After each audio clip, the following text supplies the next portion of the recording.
ಇದ್ರ ಹಿಂದೆ ಎಷ್ಟು ಕೆಲಸ ಮಾಡಿದರೆ ಈ ಹಿರಿಯರು ಇಲ್ಲೆಲ್ಲ ಕೂತಿದಾರಲ್ಲ, ಒಂದೊಂದು ದಿನ ರಾತ್ರಿ 9 ಗಂಟೆ 10 ಗಂಟೆವರೆಗೂ ಮಾಡಿದ್ದಾರೆ. ಆಮೇಲೆ ನಾನು ಮೊದಲು ಹೇಳಲಿಕ್ಕೆ ಇಷ್ಟಪಟ್ಕೊಡ್ತೀನಿ, ಏನಂದ್ರೆ ಈಗ ಇದು ನಾವು ಇಲ್ಲೇನೋ ಸ್ಕೋಪ್ ಕೊಡ್ತಾ ಇದೀವಿ ಅಥವಾ ಏನೋ ಟೈಮ್ ವೇಸ್ಟ್ ಮಾಡ್ತಿದ್ವಿ ಅಂತ ಅನ್ಕೋಬೇಡ್ರಿ. ಯಾಕೆ ಅಂತಂದ್ರೆ ಇದು ಒಂದು ಘಟ್ಟ. ಈಗ ನಾವು ಒಂದು ವಾರದಿಂದ ಸತತವಾಗಿ ಎಲ್ಲ ಹಾಸ್ಟೆಲ್ಗಳು ಎಲ್ಲ ಊರುಗಳಿಗೆ ಮಾಹಿತಿಯನ್ನು ಕೊಟ್ಟಿದ್ದೀವಿ.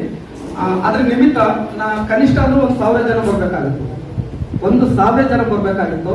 ಆದ್ರೆ ಬಂದಿರೋದು ಇಲ್ಲೊಂದು 100 ಜನ ಇರ್ಬೋದು ಅಷ್ಟೇ. ಇದ್ರಲ್ಲಿ 10 ಜನ ನಾವು ಎಂಪ್ಲಾಯ್ಸ್ ಇದ್ದಾರೆ ಆಯ್ತಾ. ಹಾಗಾಗಿನೇ ಆದ್ರೆ ಇಲ್ಲಿ 100 ಜನನಾದ್ರೂ ಬಂದಿರಲ್ಲ, ಅದು ನಿಜವಾಗ್ಲೂ ಖುಷಿ ಆಗುತ್ತೆ. ನಿಮ್ಗೆಲ್ಲ ಎಲ್ಲರಿಗೂ ಒಂದು ಚಪ್ಪಾಳೆ. ಆತ್ಮವಿಶ್ವಾಸ ನಿಮ್ಮದಾಗಿರ್ಬೇಕು. ಹಾಗಂದಾಗ ಮಾತ್ರ ಖಂಡಿತವಾಗಲೂ ಸಮಾಜಮುಖಿಯಾಗಿರ್ತಕ್ಕಂಥ ಕೆಲಸಗಳಲ್ಲಿ ತಾವರಿದ್ದರೆ ಮುಂದೊಂದು ದಿವಸ ನೀವು ಇಲ್ಲಿ ಕುಂತಿರ್ತಕ್ಕಂಥವ್ರು ಇಲ್ಲಿ ಕುಂದಿರಬಹುದು ಅಂತಕ್ಕಂಥ ಮಾತನ್ನು ಸತ್ಯ ಸಂದರ್ಭದಲ್ಲಿ ಹೇಳಲಿಕ್ಕೆ ಬಯಸ್ತದೆ.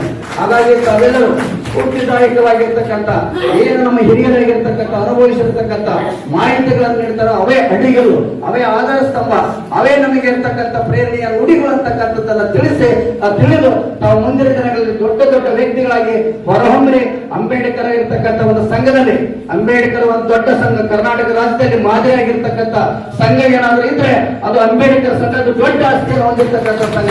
ಅಂತ ಒಂದು ಸಂಘದಲ್ಲಿ ನಮ್ಮ ಹಿರಿಯರು ಇಲ್ಲೆಲ್ಲ ಪ್ಲೇಟ್ ಹಾಕಿದ್ದಾರೆ, ನೋಡಬೇಕು ಎಷ್ಟು ಶ್ರಮಿಸಿದ್ದಾರೆ ಅಂತಕ್ಕಂಥದ್ದು.